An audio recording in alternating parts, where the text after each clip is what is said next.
జీ5 ఉండగా మీ favourite TV shows ని మీరు అస్సలు మిస్ అవ్వలేరు. Complete free. ఒక మనిషి కోసం ఒక నిజాన్ని దాచిపెట్టొచ్చు, కానీ ఒక అబద్ధాన్ని నిజమని చెప్పడం కోసం ఇంతమందిని మోసం చేయకూడదు. ఇన్నాళ్ళు ఈ నిజాన్ని దాచిపెట్టిన వాడివి ఇప్పుడెందుకు మోసం అని ఫీల్ అవుతున్నావు రాజు? ఇన్నాళ్ళు దీపక్ వల్ల మీకు ప్రమాదం ఉంది కాబట్టి, మీకు పెళ్లి కాలేదని తెలిస్తే విజయమ్మ మిమ్మల్ని ఆ దీపక్ ఇచ్చి పెళ్లి చేస్తుంది కాబట్టి ఈ నిజాన్ని దాచిపెట్టాం. అయినా ఇప్పుడు మాత్రం ఆ ప్రమాదం లేదా? ఉంది. దాన్ని ఎలా ఎదుర్కోవాలన్నది ఆలోచిద్దాం. కానీ ఇప్పుడు కూడా బయట పెట్టకపోతే, రిసెప్షన్లో మనం భార్యాభర్తల్లా నిలబడితే, ఈ అబద్ధానికి మరింత బలం చేకూరిస్తే రేపు నిజం చెప్పడానికి అసలు అవకాశమే ఉండదు. అందుకే రిసెప్షన్ కన్నా ముందే పెద్దయ్య గారితో పాటు అందరికీ ఈ విషయం చెప్పేస్తాను. చెప్పేసి నా బ్రతుకు నన్ను బతకమంటావా? మళ్ళీ ఆ పంజరంలోకి బందీగా వెళ్ళమంటావా? అక్కడ ఉండేది మీ నానే అమ్మాయి గారు. మా నాన్న చుట్టూ ఎలాంటి వాళ్ళు ఉన్నారో నీకు తెలీదా? నేను కాపలాగా ఉంటాను. నేను ఏకాకిగా మిగిలిపోతాను. మీరెప్పటికీ అమ్మాయి గారుగానే ఉంటారా? అవును,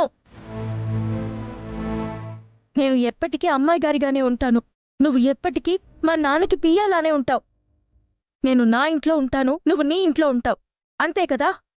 అంతే కదా. అదే నిజం కదా. మన మధ్య అంతకంటే ఇంకే బంధం ఉంది?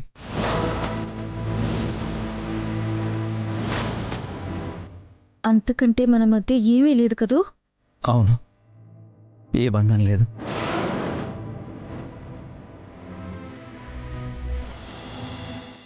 ఏ బంధమో లేదు కదా? అవును, ఏమీ లేదు.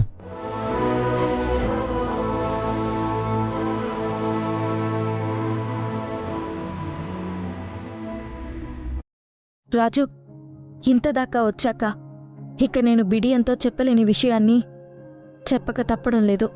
నేనేం వినదలుచుకోలేదు. కానీ నేను చెప్పదలుచుకున్నాను. ఇంతకన్నా చెప్పడానికి ఇంకేముంది? నువ్వు వినాల్సింది ఉంటుంది. వెళ్దాం అమ్మాయి గారు. ఆగు రాజు, వెళ్దాం. తప్పకుండా వెళ్దాం. ఇందాకేమన్నావు? మనకి పెళ్లి జరగలేదని కదూ? తాళి కడితేనే పెళ్ళా? ఒక ఆడపిల్ల మనస వాచ ఒక మగాడిని ఇష్టపడితే అప్పుడే ఆ క్షణమే పెళ్ళైపోయినట్టు. నాకు నీతో మానసికంగా ఏనాడో పెళ్లి జరిగిపోయింది రాజు.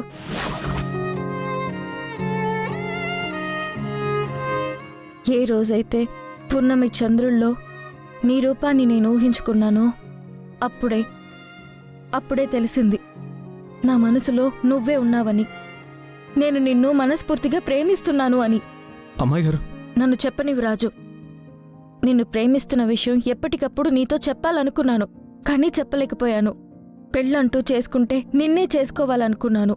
కానీ మా నాన్న దీపక్తో పెళ్ళి ఏర్పాట్లు చేసేసరికి తప్పని పరిస్థితుల్లో నాకు నేనే తాళి కట్టుకుని నీ భార్యగా మీ ఇంటికొచ్చాను.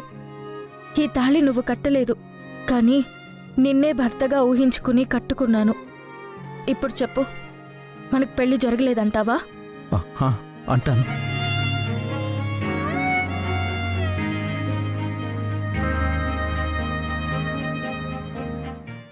జీ5 యాప్ డౌన్లోడ్ చేసి అన్ని ఎపిసోడ్స్ పూర్తి ఉచితంగా చూడండి.